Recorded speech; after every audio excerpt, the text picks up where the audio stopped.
On m'a dit beaucoup de mauvaises choses sur toi. Je te donne ma fille, mais est-ce que je peux te faire confiance? Quand je voulais me marier, j'ai eu un obstacle. Un obstacle s'est levé sur mon chemin. Le père spirituel de mon épouse devait nous bénir en mariage. Il a été déjà d'accord. Quand il est venu seulement au Congo, il est allé chez nous au Katanga. Quand il est rentré, il est allé au Canada. Je ne sais pas ce qui s'est passé. Et il a appelé et dit, je ne peux plus bénir le mariage de Joël et toi. Ma femme, autrefois ma fiancée, elle a dit, pourquoi est-ce que tu le connais? Parce qu'on m'a dit ceci, ceci, ceci, ceci, ceci, ceci, ceci. Et finalement, avec tout ce qu'on a dit là, je ne saurais pas bénir le mariage. Mes frères et sœurs, ma femme était déprimée, elle était secouée parce qu'elle aime beaucoup son père. Mais elle a tenu tête à son père. Elle a dit, en tout cas, tu me connais depuis des années. Comme moi, avec qui tu es toutes les fois, tu ne me fais pas confiance, mais des gens peut-être que tu connais à peine, tu peux croire en ce qu'ils te disent. Elle a dit, si ça ne se fait pas avec toi, ça se fera sans toi. Ok, moi. Oh, love.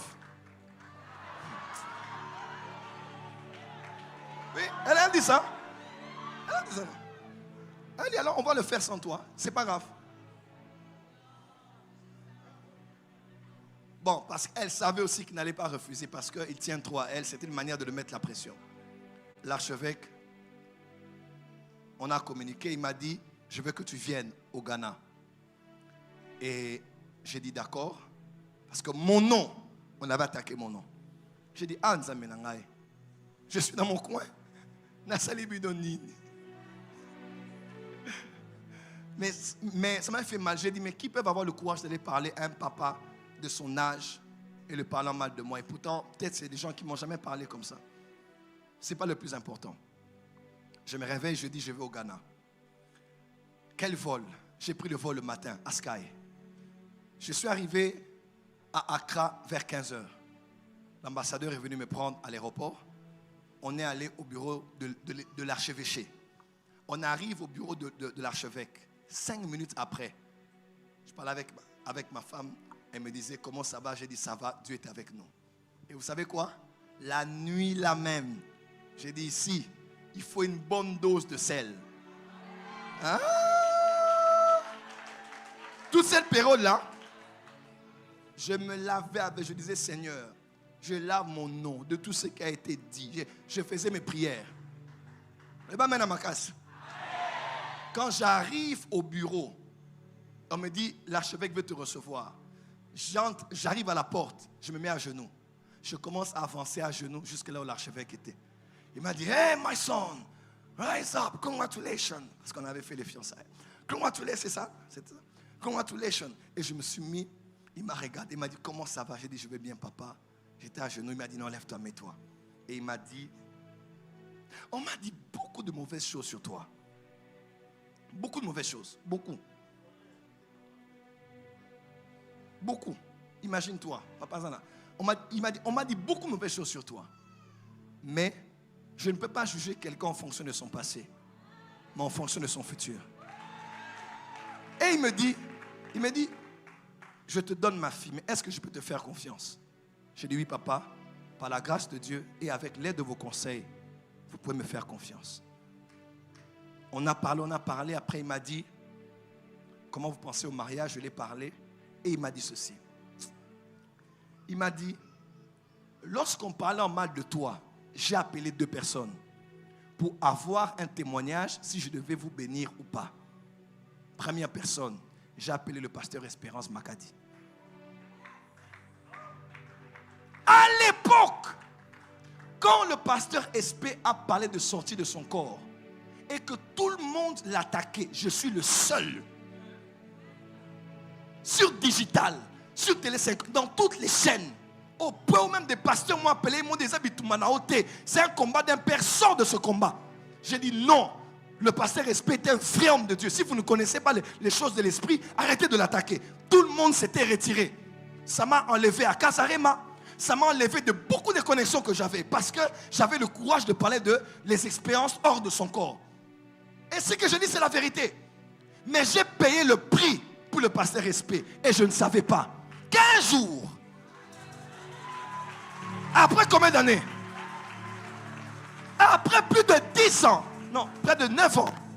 Non, 10 maintenant. Près de 10 ans après, c'est l'homme qui allait parler pour que l'archevêque au Ghana puisse bénir mon mariage. Papa, la loyauté paye. Moi, je peux mourir pour le pasteur Respect. Pasteur Respect, Daddy Respect, je peux mourir pour cet homme. Il n'est pas mon père spirituel, mais le nom de Joël là, avant que l'ange me le dise, Daddy Respect avait dit mon nom, Joël, à sa femme Amagina, avant même que l'ange ne puisse me parler.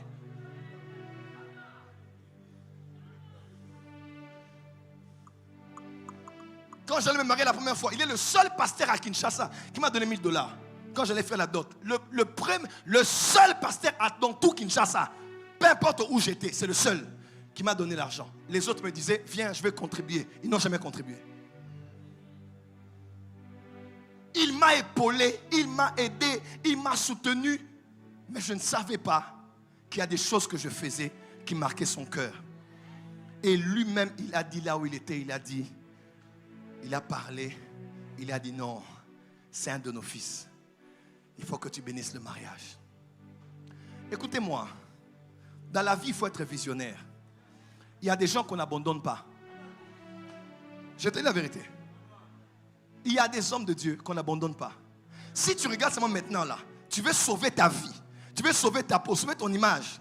Les gens m'ont jugé. Je me rappelle un pasteur qui m'était ici, c'est un ami. Il m'a fait venir à l'hôtel du fleuve avec sa femme. Il m'a dit, mais Joël, ce n'est pas ton combat. Sois sage, retire-toi. C'était bien ce qu'il disait. Mais le destin, c'est autre chose. Le destin, les 10 ans après, c'est 10 ans après qu'il s'est retrouvé au lieu où on devait décider sur ma destinée. Et il a parlé en bien.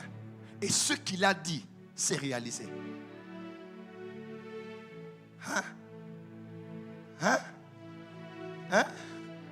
Deuxième personne qui a parlé sur moi, l'évêque Marc Jogdan du Gabon. Jogdan.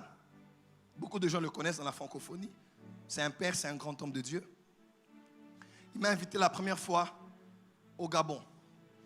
Mais il y avait tellement beaucoup de choses politiques. Moi aussi, j'avais des pressions de Boumachi. Je n'étais pas parti. Bref, j'ai commencé sans le savoir à manquer des rendez-vous avec lui qu'il avait blessé. Et beaucoup de choses qui s'étaient passées dont je vous tais beaucoup de détails. Mais on s'est retrouvés en Côte d'Ivoire dans la coalition des apôtres de l'Afrique avec le bishop Alexandre Amazou qui est à Kinshasa maintenant d'ailleurs là. Et beaucoup d'orateurs. Tudor Bismarck était là, qui prêche ici à Limité. Il y avait beaucoup de Dr Mensa Otabil, Bishop Joey Makando de la Zambie, qui est la plus grande église de la Zambie. On était là. Et Dieu m'a dit, tu vas aller voir le bishop pour lui demander pardon. J'ai dit, Saint-Esprit, je vais faire par message. Je vais partir. Il dit, non, tu vas aller lui demander pardon. J'ai dit, Seigneur, ça c'est quoi ça encore? Je me rappelle à l'époque, je parlais avec le prophète Héritier Grâce. J'ai dit, les Kinanga, il dit, vieux, il faut obéir au Saint-Esprit quand il te parle. J'ai dit, pardon. Il m'a dit, tu vas aller t'humilier pour demander pardon. J'ai dit, moi aussi déjà, je suis homme de Dieu. On est tous autour de la table ronde ici. Il représente le Gabon, je représente la RDC. Je suis le seul homme de Dieu qui représente le Congo là, dans la coalition des apôtres de l'Afrique. Il m'a dit, tu vas aller, et tu sais quand tu es ami du Saint-Esprit, tu vas aller en face demander pardon. J'ai dit, j'étais à l'hôtel en face. La conférence était au Radisson, à Abidjan. J'arrive de ma chambre, Dieu m'enlève la paix. Il me dit, tant que tu n'as pas réglé ça, tu n'es pas mon disciple. Si tu es un enfant de Dieu, un vrai enfant de Dieu, tu vas demander pardon. Maintenant tu dis, je vais affronter quelqu'un, les yeux dans les yeux, aller m'expliquer, m'excuser et m'humilier. Papa, c'était le matin qu'on avait rendez-vous. La nuit était courte. Je priais que la nuit soit longue. Mais un peu, je ferme les yeux, 2 heures.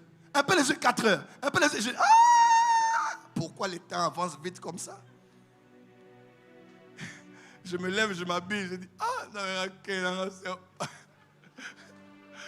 Quand tu aimes Dieu, tu vas obéir au Saint-Esprit. Parce que Dieu est plus sage que nous. Des fois, Dieu t'exige quelque chose, ce n'est pas forcément pour la forme. Il sait ce qu'il y a derrière ça.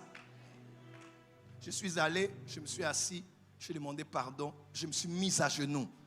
J'ai dit, homme de Dieu, vous êtes un père, pardonnez-moi pour telle chose. Et mon âme était affligée, j'ai versé des larmes. J'ai demandé pardon. Il a parlé, on a prié. Et quand l'archevêque devait décider sur mon avenir, il a appelé l'évêque Mike. Et il a dit, est-ce que je peux bénir le prophète Joël Francis au mariage? Il a dit oui. Imaginez-vous que lui et moi, nous ayons eu des problèmes non résolus. Dieu a restauré Job car il avait prié pour ses amis. Tant que tu ne libères pas ton cœur, devant même les gens qui t'ont offensé, tu ne vas jamais évoluer. Même si tu as des semblants de prospérité, tu vas rester là, tu vas tourner en rond. Parce que tu n'as pas obéi au Saint-Esprit. Quelqu'un m'écoute? Et l'archevêque m'a appelé, il m'a dit, l'évêque Mike et pasteur Hope, Espérance, m'ont témoigné en bien de toi. Et je vais te bénir. Et je me suis bien marié, sérieusement marié, glorieusement marié. Ton amen ne m'arrange pas, tu es jaloux, tu es fâché.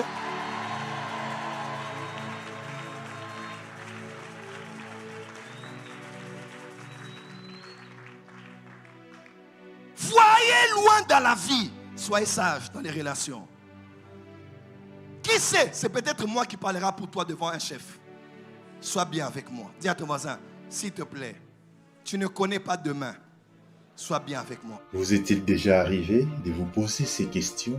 Qui suis-je? Pourquoi suis-je sur la terre? C'est tout à fait normal, car cela arrive à tout le monde. La Bible et l'aide du Saint-Esprit nous donnent les réponses claires à ces questions existentielles. Si vous aussi, vous voulez découvrir votre vocation, gagner du temps, en finir avec les statu quo, cette impression de tourner en rond, se sentir inutile et perdu, veuillez cliquer sur le lien qui est en dessous de cette vidéo pour regarder l'atelier qui vous est offert.